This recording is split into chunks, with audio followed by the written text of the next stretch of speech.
Si vous aussi vous êtes un expatrié français et que vous vivez en Allemagne, je vous conseille de regarder cette vidéo. Je vous expliquerai étape par étape, de manière simple et efficace, comment faire votre déclaration d'impôt. Faisons-la ensemble. La première chose à faire est de vous enregistrer gratuitement sur germantax.de avec une adresse mail et un mot de passe. J'ai déjà créé mon compte, je peux donc commencer immédiatement avec ma déclaration en cliquant ici. Je peux donc choisir en quelle année je souhaite faire ma déclaration. Nous allons donc prendre 2017. Comme vous pouvez le constater, je peux aussi le faire pour les 3 dernières années. Donc allons-y, cliquons sur 2007. Nous nous trouvons maintenant dans la première section de l'outil qui est dédiée aux données personnelles. L'année sélectionnée est correcte, je peux donc procéder en entrant mon prénom, mon nom de famille et ma date de naissance.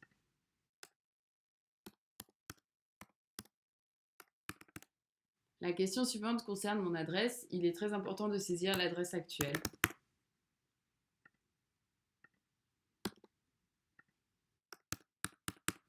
Le bureau de taxe le plus proche sera automatiquement sélectionné. Dans la section suivante sur la situation religieuse et familiale, nous pouvons sélectionner d'autres informations. Dans mon cas, je n'ai pas d'impôt à payer à l'église et je suis célibataire. Je peux donc continuer avec sauvegarder et continuer. Dans la section sur les frais généraux, je peux saisir tous les coûts effectués durant l'année pour mon travail. Si j'ai engagé des frais pour l'entretien, je peux cocher cette case et entrer le montant, par exemple pour le billet d'avion que j'ai dû payer ou pour les frais de papeterie. Si j'ai encouru des frais pour des associations universitaires ou professionnelles, des séminaires ou des conseils fiscaux, je peux aussi les inclure. Par exemple, l'année prochaine, je pourrais déduire les coûts encourus pour utiliser ce logiciel. Si j'ai une assurance de travail supplémentaire, je peux saisir les coûts en cochant cette case.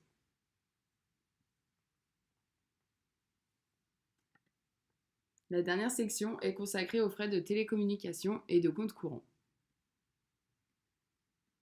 Dans ce cas, je vous conseille de laisser le montant suggéré par l'outil. Une valeur plus élevée ne sera pas acceptée par le bureau des impôts. Je peux donc continuer avec sauvegarder et continuer. Dans cette étape, je peux entrer les dépenses liées au travail ou à mes études. Donc par exemple, si j'ai acheté des articles liés à mon boulot ou à mes frais universitaires. Si vos coûts ont été inférieurs à 110 € par an, vous pouvez cocher la case avec le tarif forfaitaire. Sinon, vous pouvez saisir les différentes dépenses engagées, mais vous devez indiquer le type des dépenses, saisir une description, le coût et la date d'achat. Dans mon cas, mes coûts étaient inférieurs à 110 € par an, je coche donc la case. Et je clique ensuite sur sauvegarder et continuer. La section sur le revenu est la plus importante de votre déclaration. Il est donc important que vous ayez avec vous la Lohnsteuerbescheinigung, qui est la certification fiscale des revenus du travail, car vous en aurez besoin pour remplir le formulaire. Nous commençons par entrer le nom de la profession, ainsi que la classe de taxe. Vous pouvez la trouver dans vos fiches de paie mensuelles. Maintenant, nous pouvons entrer tous les éléments que vous trouvez dans le Lohnsteuerbescheinigungsstelle, que le salaire brut et les impôts payés sur le revenu. Pour vous aider avec la compilation, vous pouvez cliquer sur la loupe pour voir à quoi correspond chaque champ. Faisons-le ensemble. Par exemple, le point 3, 20 700.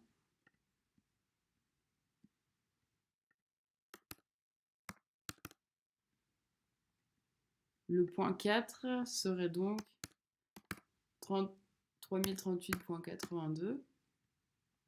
Le point 5, 166,92. Le point 6, 0. Le point 22A, 1935,45. Également pour le point 23A.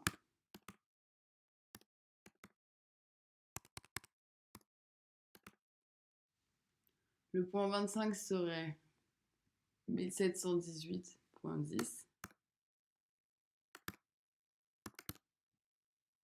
Le point numéro 26 serait 294,98. Et le numéro 27, 310,50. Si vous avez reçu d'autres revenus tels que des allocations de chômage ou de maternité, vous pouvez les inscrire dans ces sections. Nous cliquons à nouveau sur enregistrer et continuer. Comme vous pouvez le voir, le logiciel a maintenant calculé que ce sera notre remboursement d'impôt prévu.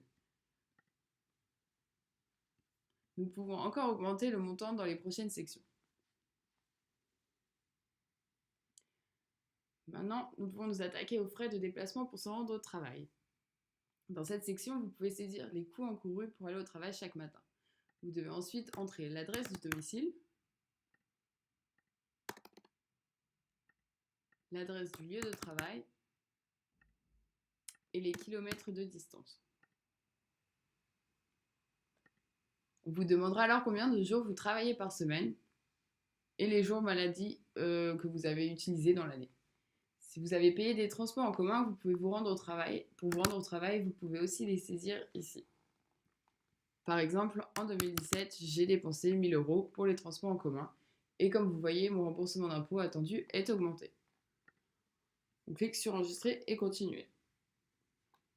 Dans cette section sur les frais supplémentaires, vous pouvez ajouter tous les coûts encourus au cours de l'année précédente. Par exemple, les frais pour vos enfants, la rénovation de votre maison, les voyages d'affaires ou pour l'assurance maladie et les frais médicaux. Je n'ai supporté aucun de ces coûts, je peux donc sauter cette section en cliquant sur Skip Additional Cost. Dans la section sur la validation des données, nous devons saisir les coordonnées bancaires pour que le bureau des impôts puisse vous créditer le remboursement. Ensuite, j'entre mon nom du titulaire du compte, le IBAN, le BIC et le nom de la banque. Une autre information à insérer est le numéro d'identification fiscale ou le numéro de taxe. Pour toute éventualité, nous entrons également notre numéro de téléphone. Cliquez ensuite sur le bouton To Summarize pour accéder à la page de résumé. Si je ne me trompe pas, mon remboursement d'impôt s'élèverait à 1 694,30 €. Je suis vraiment satisfaite de ce montant et je clique donc sur le bouton pour procéder au paiement. Ici, tu as l'option de payer une seule taxe pour 34,90 € ou alors d'en payer 3 pour le prix de 84,90 €, ce qui te permet d'économiser presque 20 €. Si tu as choisi ton option, tu peux ensuite cliquer sur Buy Now.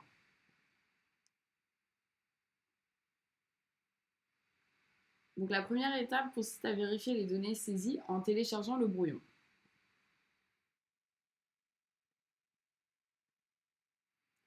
Donc une fois que tu as regardé si le brouillon te convient,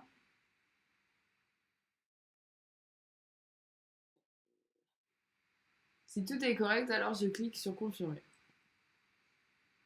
La deuxième étape consiste à décider si je veux envoyer la déclaration de revenus en ligne ou par courrier.